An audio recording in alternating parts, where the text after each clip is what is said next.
Амандасу алдымен ата салтым жүрегіме сезем, сөздің нарқын келеме өз сөзімді бастайын. Мен Ақтөбе облысы Мұғалжар ауданы Құмжарған жалпы білім беретін орта мектебінің 10 сынып оқушысы Сейітбаева Жаңа. Бүгінгі жобада қарастырғалы отырған тақырыбым Бірлік ауылының демографиялық жағдайын талдау және оны тұрақтандыру жолдары. Зерттеудің өзектілігі Қазақстандағы ауылдық елді мекендерге халық санының азаюы байқалады. Мұның басты себебі жастардың қалаға көшуі, жұмыс орындарының аздығы және инфрақұрылымның әлсіздігі. Осы мәселелер мен тұратын Бірлік ауылында қамтып отыр.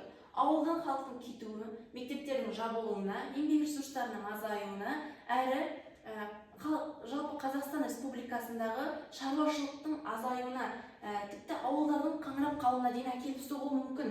Зерттеудің мақсатына келетін болсақ, Бірлік ауылының демографиялық жағдайын зерттеу және халық санының тұрақты дамуына ықпал ететін ұсыныстарды әзірлеу. Зерттеудің міндеттері: бірінші, халық санының динамикасын талдау; екінші, туу, өлім және көші-қон көрсеткіштерін зерттеу; үшінші, халықтың жас жыныстық құрамын анықтау; төртінші, ауыл тұрғындарының сауалнама алу; бесінші, мониторинг жүйесін ұсыну. Енді халық саны динамикасына келетін болсақ, бізде 1919 жылдан 2026 жылға дейінгі аралықта -325 адамды көрсетіп тұр. Яғни бізде халықтың саны 32,1%-ға азайғандығын байқаймыз. Әрі 2024 пен 2026 жылдың аралығында, яғни 2 жылдың ішінде ауыл халқының саны 30 адамға дейін кеміген екен.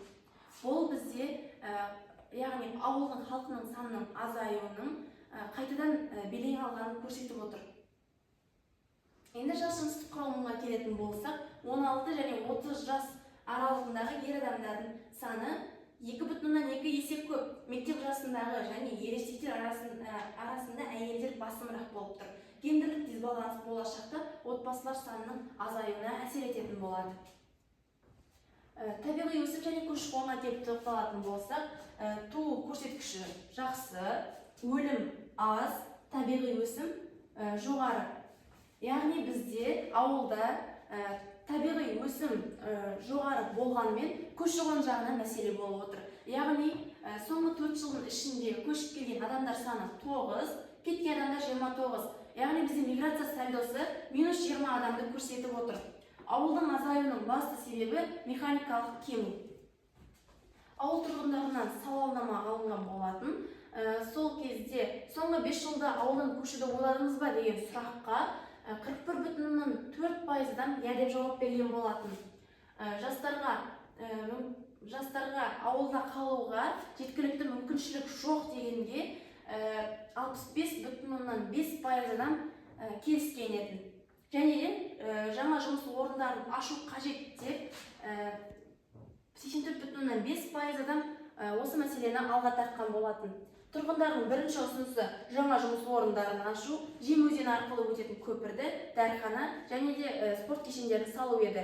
Анықталған демографиялық мәселелерге тоқталып қарай отыра, біз табиғи өсімнің төмендігі емес, яғни көші-қонның жоғарылығын байқаймыз.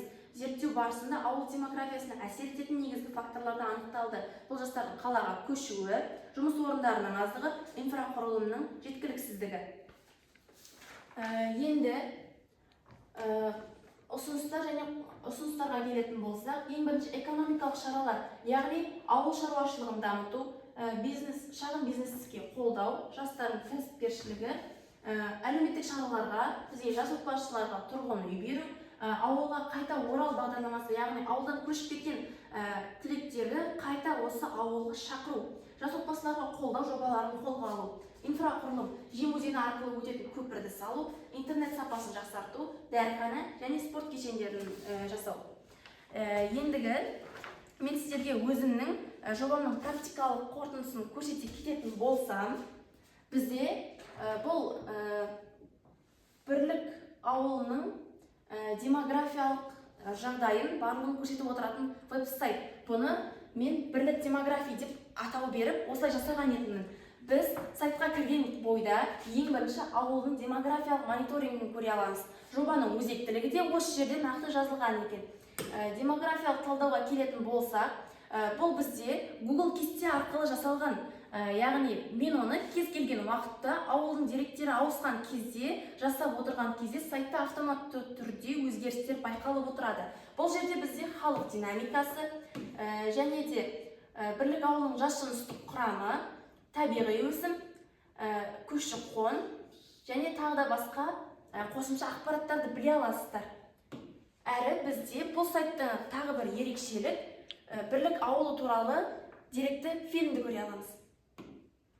Жалпы сайтты қорытындылайтын болсам, бұл жерде кез келген бірлік ауылының тұрғыны ауылдың демографиясын тұрақтандыруға нақты ұсыныстарын жаза кетеді. Осы ұсыныстар бізде еленіп, ауылдағы дамуларға әкеледі. Енді осынау сөздің тобықтай түйіні, ауылдық елді мекендердегі демографиялық жағдай елдің әлеуметтік экономикалық дамуына тікелей әсер етеді. Бірлік ауылында жүргізілген зерттеулер бойынша халық санының өзгеруіне көші-қон мен әлеуметтік экономикалық фактордың әсер ететінін көрсетті. Ұсынылған демографиялық мониторинг жүйесі ауыл халқының демографиялық жағдайын бақылауға және болжам жасауға мүмкіндік береді. Сөздің соңына дейін тыңдағандарыңыз үшін рахмет.